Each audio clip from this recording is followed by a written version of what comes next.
प्रिय छात्रों, हम अपने अध्याय 1 के कुछ ही प्रश्नों को और ले रहे हैं आज। देख लीजिए। पहला प्रश्न है, वायु में जलाने से पहले मैग्नीशियम रिबन को साफ़ क्यों किया जाता है? यानी जब हम मैग्नीशियम रिबन को जलाते हैं तो उसे पहले साफ़ क्यों करते हैं, ये बताना है। इसका आंसर है, वायु में जलाने से पहले मैग्नीशियम रिबन को साफ़ किया जाता है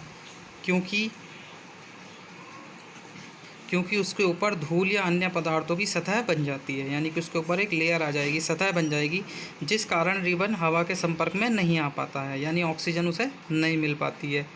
अब जैसे ही हम इस सतह को साफ़ कर देते हैं तो हम देखते हैं कि रिबन आग लगाने पर धू धू करके जलने लगता है। यानी कि वो परत हटाने के लिए हम जो धूल या अन्य पदार्थों की जो परत उसके ऊपर जम जाती है, उसके लिए ही हम मैग्नीशियम रिबन को साफ़ करते हैं।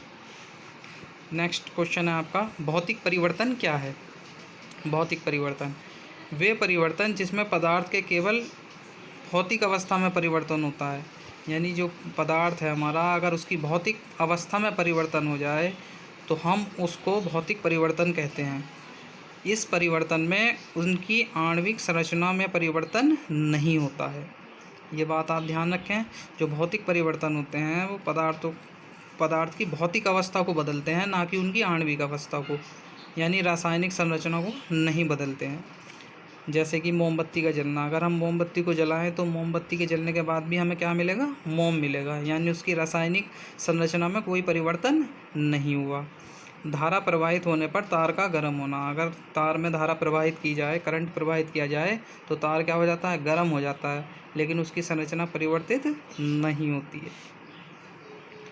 नेक्स्ट, रासायनिक परिवर्तन क्या है? वे परिवर्तन जिनमें पदार्थ की आणविक संरचना यानी रासायनिक संरचना में परिवर्तन होता है, रासायनिक परिवर्तन कहलाते हैं। जैसे भोजन का पचना, भोजन खाया हमने, अंदर जाने के बाद उसमें क्या होते हैं? रासायनिक परिवर्तन होते हैं, इसलिए कैसा हुआ? एक रासायनिक परिवर्तन हो गया।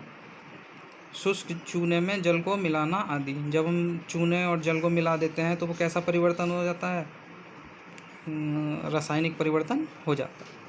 Thank you.